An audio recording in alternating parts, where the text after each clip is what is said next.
नमस्कार विद्यार्थी जी। आज हम लोग आप लोगों के सामने जो है एक नया टॉपिक लाए हूँ जो है हर्ट। ठीक है, कौन सा टॉपिक है? हर्ट है। अब हम लोग जो है हर्ट को समझेंगे। ठीक है, अब हर्ट होता क्या है ये जानते हैं। ठीक है, हर्ट जो होता है अगर हम बात करें, यह अनैच्छिक पेशियों का बना होता है। किसका बना होता है?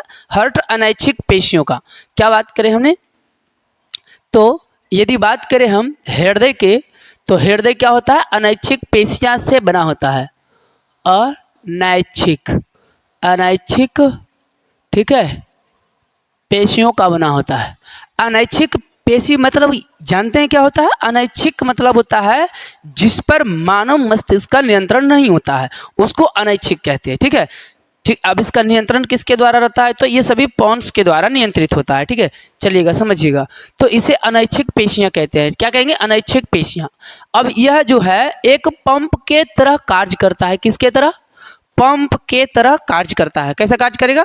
पंप की तरह, जिसकी सहायता से हमारे पूरे शरीर में क्या होता है? ब्लड का सर्कुलेशन होता है। अब हम बात करेंगे सबसे पहले हर्ट। हर्ट का शेप कैसा होगा?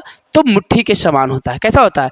मुट्ठी के समान आकार का होता है। हर्ट का शेप कैसा होगा? तो मुट्ठी के समान के आकार का। ठीक है, कैसा होगा? मुट्ठी के समान के आकार का। ठीक है, हर्ट की यदि बात करें तो हर्ट के जो होते हैं ये 4 भाग होते हैं। कितने भाग होते हैं? 4 भाग। ठीक है, उसमें से 4 भाग में से क्या होता है? जैसे इसको राइट ऑरिकल बोलेंगे और राइट वेंट्रिकल बोलेंगे, और इसी को अगर हिंदी बात करें तो दायां आलिंद और दायां नीले कहते हैं। इसी प्रकार से 2 और होता है जो बाएं तरफ होता है। बायां आलिंद हो गया, इसी को लेफ्ट ऑरिकल कहेंगे, या बायां नीले जिसको बोलेंगे लेफ्ट वेंट्रिकल बोलेंगे। क्या समझ में आई बातें? अब तो हमें यह पता चल गया कि इसमें कितने होते हैं? 4 कोष्ठक इसको बोल सकते हैं, चैम्बर इसको बोल सकते हैं, या वेसम बोलेंगे। क्या बोलेंगे? कोष्ठक, चैम्बर, वेसम। ये सभी क्या होते हैं? हृदय के 4 भाग होते हैं, जिसको इतने नामों से हम लोग जान लेते हैं। बात समझ में आ गया? अब जानिएगा क्या होता है। यहाँ पे देखिएगा, एक ये वाला जो नली दिख रहा है यहाँ से, एक ये दिख रहा है। ठीक है, एक यहाँ ये दिख रहा है, यहाँ से एक दिख रहा है, यहाँ से एक दिख रहा है। तो ये सभी है क्या? चलिए इसका नामकरण पहले समझते हैं। ठीक है, चलिए देखिए, ये जो है महाशिरा है। यहाँ पे क्या लिखा हुआ है? महाशिरा। ये ऊपरी भाग से आता है महाशिरा। ये यदि बात करें हम, रक्त को लाता है। ये क्या करता है? रक्त को लाता है। अब समझिएगा, जब ये रक्त को लाता है तो ये रक्त पहले किस में आ रहा है? दायां आलिंद में। अभी क्वेश्चन आता है कि रक्त जो हृदय के किस भाग में प्रवेश करता है? रक्त हृदय के किस भाग में प्रवेश करता है? तो बताइएगा दायां आलिंद में। किस में बताइएगा? दायां आलिंद या राइट ऑरिकल में बताइएगा। क्या बताइएगा? राइट ऑरिकल में बताइएगा। अगले स्टेप को समझते हैं। ये जस्ट देखिए यहाँ से नीचे। ठीक है, ये जो भाग आ रहा है इसको निलय कहते हैं। क्या कहते हैं? निलय कहते हैं। क्या कहेंगे इसको? निलय। अब एक चीज और समझिएगा, यहाँ पे बाइकस्पाइड, ट्राइकस्पाइड होता है। इस तरह से इसमें जो है 3 गो छिद्र होता है। इस प्रकार से इसको हम लोग कहते हैं ट्राइकस्पाइड। क्या कहेंगे? ट्राइकस्पाइड, ट्राइकस्पाइड, ट्राइकस्पाइड। याद रखिएगा। ठीक है, क्या बोलेंगे? ट्राइकस्पाइड बोलेंगे। अगर बात करें हम यहाँ से इधर, तो इधर जो होता है 2 छिद्र होता है इस तरह से, इसको बोलते हैं बाइकस्पाइड। क्या बोलेंगे? बाइकस्पाइड, बाइकस्पाइड। ठीक है, अब समझिएगा। तो जैसे ही रक्त इससे निलय में आता है, तो निलय के बाद देखिएगा ये जो है रक्त ऊपर की ओर भाग रहा है। किधर भाग रहा है? ऊपर की ओर। और ऊपर की ओर कहाँ से निकल रहा है? ठीक है, फुफ्फुस धमनी से। कहाँ से निकल रहा है? फुफ्फुस धमनी। ये रक्त अब क्या हो गया? हृदय से बाहर निकल गया। बस को समझिएगा, पहले रक्त आया महाशिरा से इस प्रकार से। ठीक है, आलिंद, दायां आलिंद से आया, दायां निलय में गया, और दायां निलय से महाशिरा के द्वारा क्या हो गया? बाहर। एक बार रक्त घुस के बाहर निकल गया। अभी तक वो चारों चैम्बर में नहीं घुसा, 2 चैम्बर में उन्होंने घुस चुका है रक्त। अब समझिएगा, जैसे ये बाहर निकला तो ये रक्त जो है यहाँ पे अशुद्ध रक्त होता है। कैसा रक्त होता है? अशुद्ध रक्त। ये करता क्या है इसके बाद? ठीक है, लीवर से होते हुए फेफड़े में जाता है। कहाँ जाता है? लीवर से होते हुए फेफड़े में। और जब लीवर से होते हुए फेफड़े में जाता है तो फेफड़े से ऑक्सीजन को मिला करके कार्बन डाइऑक्साइड दे देता है, और ऑक्सीजन को वहाँ से ले आता है और फिर बना देता है शुद्ध रक्त। यहाँ पे देखिए, वो फिर क्या हो गया? रिटर्न आ रहा है। वो जब रिटर्न आता है तो उसको फुफ्फुस शिरा कहते हैं। क्या कहते हैं? फुफ्फुस शिरा। इसमें कैसा रक्त रहेगा? शुद्ध रक्त रहेगा। फुफ्फुस शिरा में शुद्ध रक्त, फुफ्फुस शिरा में शुद्ध रक्त। समझिएगा बात को। ठीक है, एक स्टेप समझिएगा। अगर हम बात करें केवल धमनी के और केवल शिरा की बात करें, केवल शिरा के, तो समझिएगा ये धमनी जो है शुद्ध रक्त का परिवहन करता है। किस रक्त का? शुद्ध रक्त का परिवहन करेगा, यानी कि जिसमें O2 रहेगा। और सीरा क्या करता है? अशुद्ध रक्त का परिवहन, अशुद्ध रक्त का परिवहन करता है जिसमें CO2 रहेगा। जिसमें क्या रहेगा? CO2 रहेगा। तो ये बात आपको क्लियर हो गया ये इस स्टेप में। लेकिन अगर यहाँ पे फुफ्फुस धमनी रहेगा तब अशुद्ध होगा। फुफ्फुस धमनी में क्या होगा? अशुद्ध। और यहीं पे फुफ्फुस सीरा रहेगा तो शुद्ध रक्त होगा। अब यहीं पे एक्सचेंज हुआ। कैसे चेंज हुआ?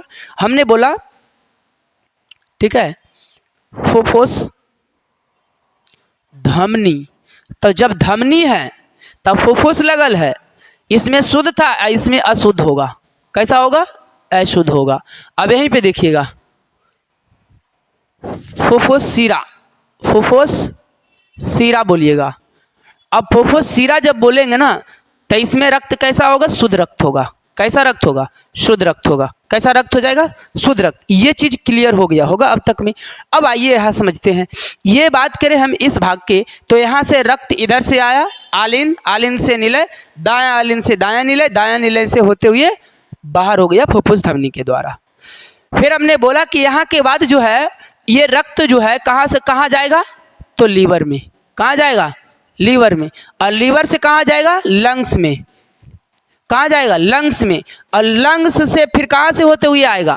फुफ्फुस सीरा के द्वारा आएगा। और फुफ्फुस जैसे ही लंग्स में गया तो लंग्स से निकलता है फुफ्फुस सीरा। क्या निकलता है? फुफ्फुस सीरा। और वो शुद्ध रक्त को लेकर के आता है। हमने क्या बताया कि जब ये गया ना, कहाँ गया? फेफड़ा में। तो क्या किया? कार्बन डाइऑक्साइड को दे दिया और किसको लेके चला है? ऑक्सीजन को लेके चला है। ऑक्सीजन को जब लेके आया तो शुद्ध रक्त हो गया। अब ये शुद्ध रक्त किस में आ रहा है? देखिएगा लेफ्ट ऑरिकल यानी बायां आलिंद में आ गया। कहाँ गया? बायां आलिंद में।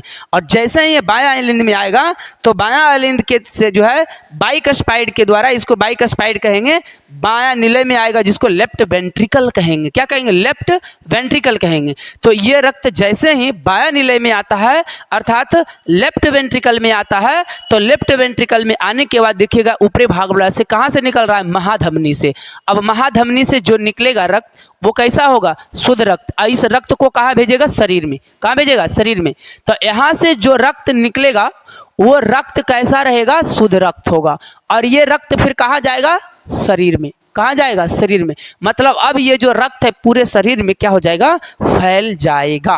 क्या चीजें अभी तक समझ में आई है? ठीक है, समझ में आ गया होगा, है ना। चलिए अब एक चीज और समझाते हैं। अगर बात करें हम वैषम या चैम्बर के, चलिए कुछ हम आदि करा देते हैं खड़े होकर के, है ना। जैसे याद रखिए मानव में, पक्षी में और सरीसृप में, ठीक है, ये सभी में 4 चैम्बर होगा। मानव, पक्षी, सरीसृप। मानव, पक्षी, सरीसृप, स्तनपायी बोले, स्तनधारी बोले, 4 समझ में आ रहा है। पक्षी में भी, स्तनधारी में भी और सरीसृप में भी, ये सभी में 4 चैम्बर होगा। कितने चैम्बर होगा? 4 गो। अब कुछ याद रखिएगा और एक्स्ट्रा बता रहे हैं। जैसे सर्प में 3 गो होता है। सर्प में कितना होगा? 3 गो। सर्प में 3 गो। सर्प में 3 गो, ठीक है। लेकिन वहीं पे अगर हम बोल देते हैं कछुआ तो इसमें 4 गो होता है। बस समझा रहा है। अभी और कुछ समझिएगा। मछली को मत्स्य कहेंगे। मछली को क्या कहेंगे? मत्स्य। मत्स्य में 2 गो, ठीक है। मत्स्य में 2 गो। मत्स्य में 2 गो। एक याद रखिएगा कॉकरेच। कॉकरेच में 13 चैम्बर। कितना होगा? 13 चैम्बर होगा। कॉकरेच में 13 चैम्बर, 13 गो चैम्बर होता है। कॉकरेच में कितना होता है? 13 चैम्बर। कॉकरेच में 13 चैम्बर। इस तरह से याद रखिएगा, ठीक है। चलिए ये चीजें क्या क्लियर हो गया होगा, ठीक है। यदि आप लोगों को इसमें से कुछ भी समझ में आया हो अच्छा, ठीक है, तो निश्चित रूप से चैनल को लाइक और सब्सक्राइब जरूर कीजिएगा, ठीक है। तब तक के लिए thank you, best of luck.